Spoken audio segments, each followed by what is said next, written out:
ไปเบิ่งเรื่องเล่านี่กันพี่น้องเว้าให้ประเทศไทยแบบไรให้เขาคอมเมนต์100%ว่าโดยเรื่องของคอมเมนต์ของคนลาวท่านหนึ่งเพิ่นมาทหารเขมรนี่เขาเก่งได้ทหารไทยนั่นตุ้ยไก่สิเบิดแล้วว่าซั่นทหารเขมรจนบ่อยากยิงปืนขึ้นไปเทิงผู้น่ะยิงขึ้นไปเทื่อใดกับปานยิงใส่อันมาเพิ่นว่าจังซี่แหละ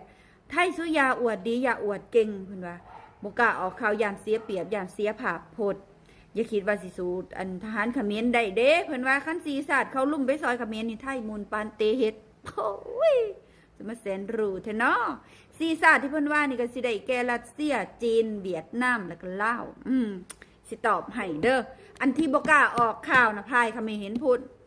พายประเทศไทยนะแม้แต่ทหารขาขาดเขาก็ยังออกแล้ว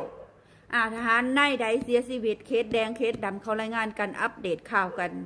ล่าสุดเสียจากนายเขาอัปเดตข่าวอย่างเป็นทางการบ่มีดอกที่ว่าปิดข่าวนะมันปิดบ่ได้ปิดบ่ได้เขาตามหาพี่หาน้องเพราะว่ายังเสียชีวิตนายหนึ่งได้ตั้ง12 ล้าน